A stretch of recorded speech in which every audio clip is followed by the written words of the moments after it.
आज आपल्या अहिल्यानगर शहरामधील असणाऱ्या आपल्या पंचवटीनगर परिसरामध्ये श्रीमद भागवत कथेचं आयोजन हे पारसकर परिवाराच्या माध्यमातून करण्यात आलं होतं. त्याचा आजचा समारोपाचा कार्यक्रम म्हणजे सांगतेचा कार्यक्रम आज या ठिकाणी संपन्न होतोय.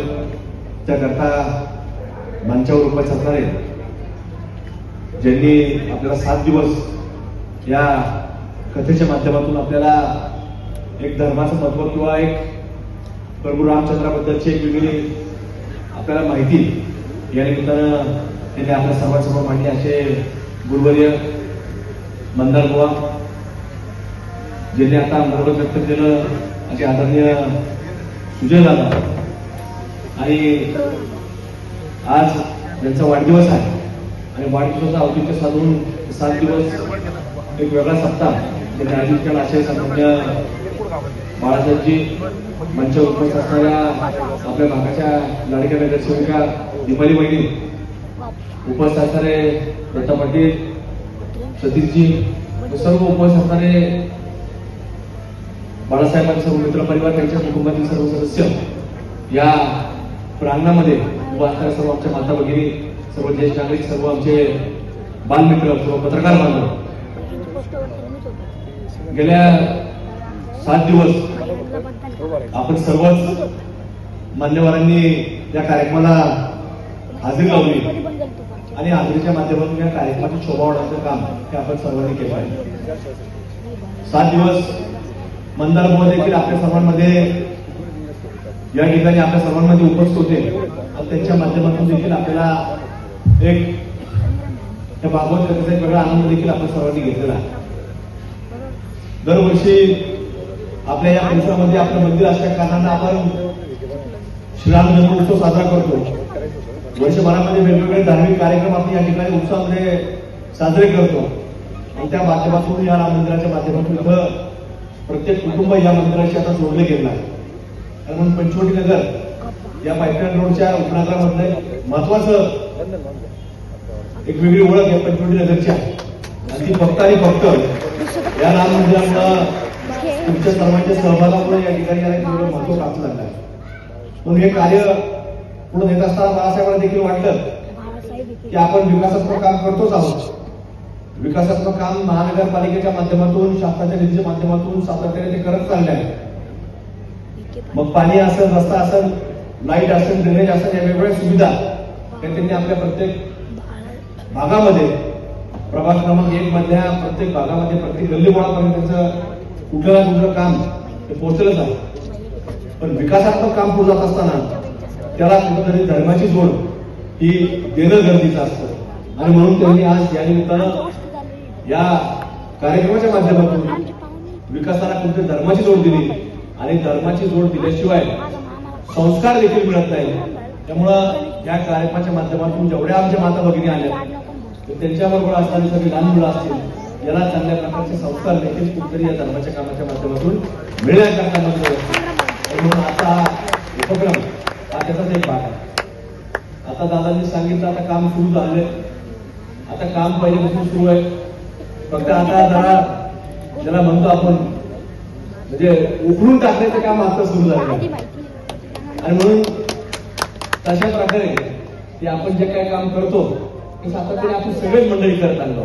कुणी कमी जास्त प्रमाणात सातत्याने करत आलेला, पण याची जर तीव्रता पाहिली की आपण सर्वांनी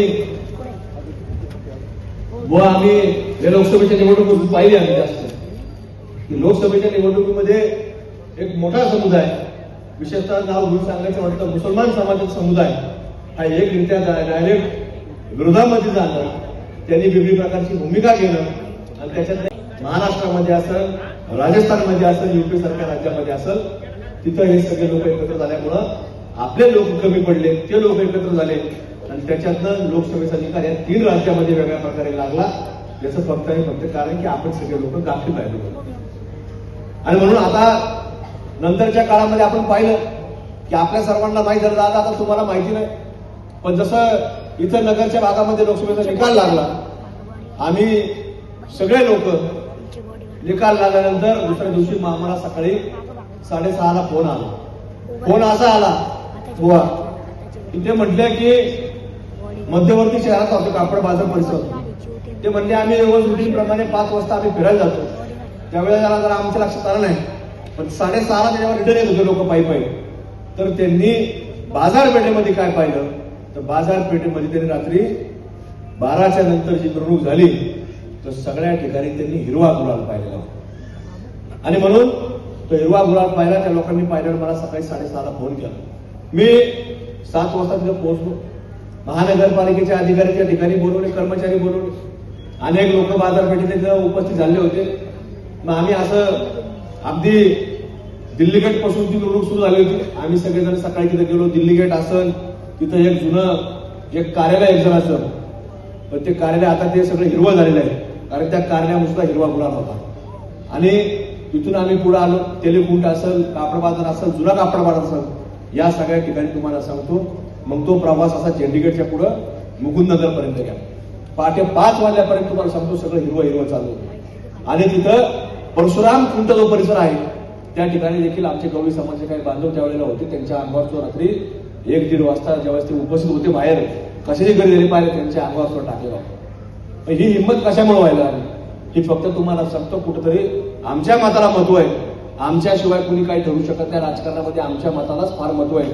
अशा प्रकारचे ते लोक समजू लागले होते. आणि ते पाहिल्यानंतर मात्र तुम्हाला सांगतो मंदारपूर आपण देखील सगळे सहभाग करतात. धर्मपीठ आपण सोडलं म्हणजे कशा करता सोडलं, फक्त ते धर्म जर वाचवायचं असेल तर त्याला कुठेतरी राजकीय शक्ती देखील मागा लागतो. म्हणून मंदारपूरात तुमच्यासारखे लोक आमच्यासारख्या कार्यकर्त्याच्या पाठीमागे उभा राहिले आणि तुम्ही उभा राहिले म्हणून आज आमच्यासारखे लोक इथं तुमच्या आशीर्वादाने या ठिकाणी उभा राहिले आहेत.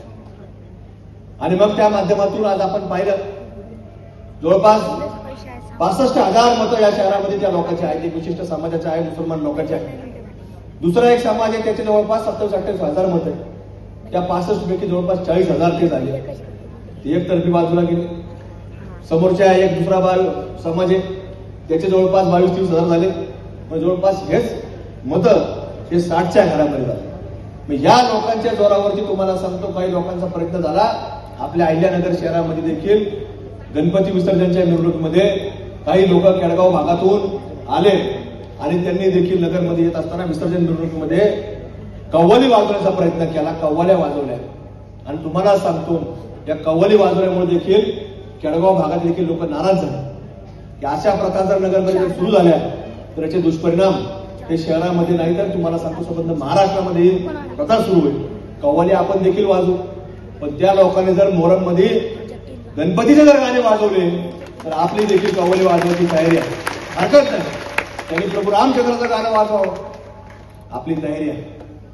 पण जर एकतर्फी जर आपणच सातत्याने जर ते पुढाकार घेत असेल तर आपल्या सुद्धा तुम्हाला सांगतो गळ्यामध्ये आणि डोक्यावरती हिरवा गुलाल हिरव्या टोप्या यायची काही वेळ लागणार नाही.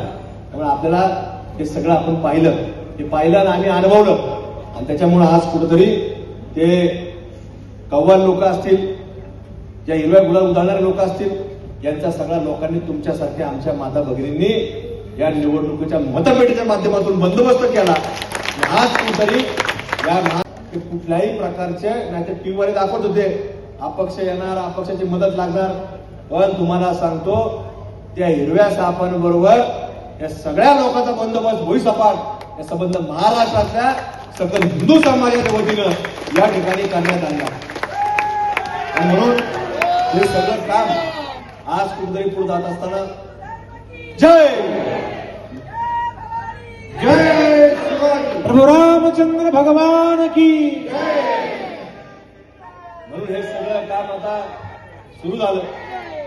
आता सिद्धटेकला काल एक थडगा आम्ही लोक गेलो तिथं मंदिराच्या आत थडगा तुम्हाला सांगतो आता कमान आहे तुमची खासदार साहेब, ही जशी कमान आहे आता या कमानीच्या आतमध्ये जर थडगा असतो काय कारण यायचं, ते थडगा मारायचे तर हिरव्या चादरी घालायच्या आणि आपल्या लोकांनी मर्यादा नेऊन ठेवायचा.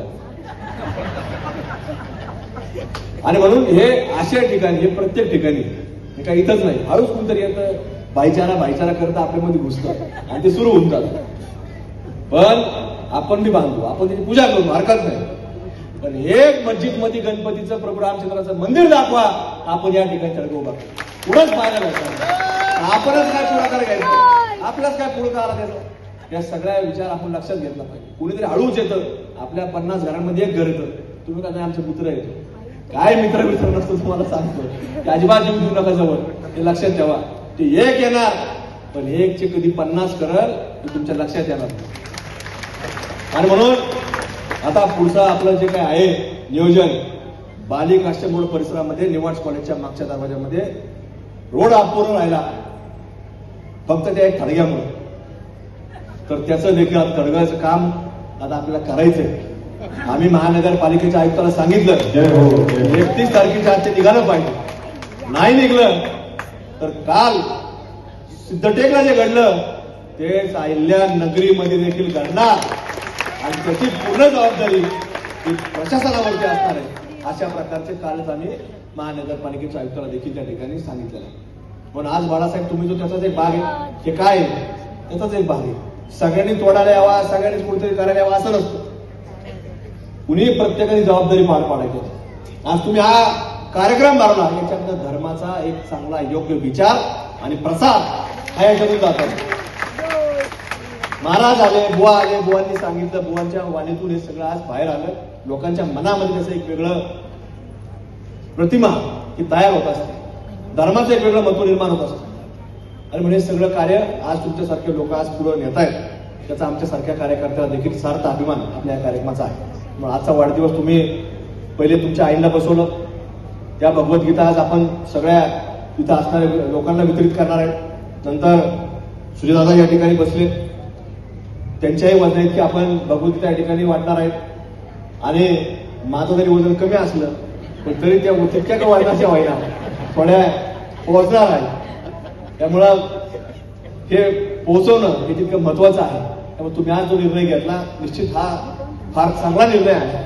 आणि भगवद्गीतेच्या माध्यमातून हे सगळं काम आपल्या मुलाबाळापर्यंत पोहोचवणं, ही पिढी घडवणं, संस्कारिक पिढी घडवणं आणि धर्माचा संस्कार हा फार महत्वाचा आहे. म्हणून जाता जाता मी फार वेळ घेणार नाही, पण फक्त एक महत्वाचं आहे दादा की तुमची निवडणुकीचा निकाल लागल्यानंतर जसं हिरवा गुलाल झाला तसं नगर जिल्ह्यामधलं, अहिल्यानगर जिल्ह्यामधलं, पाथर्डी तालुक्यामधलं असणारं पुरातन नवनाथांपैकी असणारं चैतन्य कालीनाथ महाराजांचं मंदिर तिथं देखील बोर्डामध्ये दावा करण्यात आला की आमचं. अशा घटना जर घडत असतील तर तुम्हाला सांगतो या लोकांची हिंमत दिवसांदिवस वाढायला लागली. तर या लोकांचा आपल्याला योग्य वेळी एकत्र राहून बंदोबस्त करण्याची आवश्यकता निर्माण झाली आहे. त्यामुळे आपल्याला सगळ्यांना एकत्र राहणं आणि त्याच्यावरती काम करणं ही भूमिका आपल्याला घ्यावा लागेल. आज बाळासाहेब तुम्ही त्याच्यामध्ये एक चांगला हा एक उपक्रम राबवला, मनापासून तुमचं अभिनंदन करतो. तुमचा जो वाढदिवस आहे, नागरिकांच्या सातत्याने तुमच्या संपर्कात राहता. आज विकास कामाबरोबर धर्म कामाला देखील तिथं महत्व तुम्ही दिलं, त्याबद्दल तुमचं मनपूर्वक या ठिकाणी अभिनंदन करतो. वाढदिवसाच्या शुभेच्छा सगळ्यांच्या वतीने या ठिकाणी मी तुम्हाला व्यक्त करतो की तुम्हाला निरोगी आणि उदंड आयुष्य लाभो. आणि तुम्ही फार लोक तुमच्या बरोबर आहेत, तुम्ही फार टेन्शन घेत जाऊ नका, सगळे काम होणार आहे, तुम्ही करत आलेले. दीपाली वहिनीसारख्या एक आपण बी आहे, दीपाली वहिनीसारख्या एक कुटुंबातले आपले प्रमुख महिला म्हणून त्यांचा देखील आपल्या पाठीमाग आहे. आणि निश्चित महिला जर माग असली ऐक बरोबर आहे ना, तर निश्चित आपण यशस्वी होतातच. आणि म्हणून त्याच्यामुळं पुढे सगळे आहेत बहिणी, ते नाहीये, तुम्ही आहेत सगळ्या. त्यामुळं मनापासून तुम्हाला पुन्हा एकदा शुभेच्छा व्यक्त करतो. आणि बुवांनी आपला एक चांगला आपला वेळ दिला. अहिल्यानगर शहरामध्ये त्यांनी त्यांचं काम या ठिकाणी आपल्या सर्वांना पाहायला मिळतंय. त्यामुळे निश्चित रूपानं त्यांच्या आशीर्वादानं या अहिल्यानगर शहरामध्ये, अहिल्यानगरच्या भूमीमध्ये असेच कार्यक्रम बुवांच्या आशीर्वादाने घडत राहू अशी एक अपेक्षा या ठिकाणी व्यक्त करतो. पुन्हा एकदा बाळासाहेबांना, संपूर्ण बारसकर परिवाराला हा कार्यक्रम उपलब्ध केल्याबद्दल त्यांचे मनपूर्वक अंतःकरणाचा आभार व्यक्त करतो. आमचं धन्यवाद.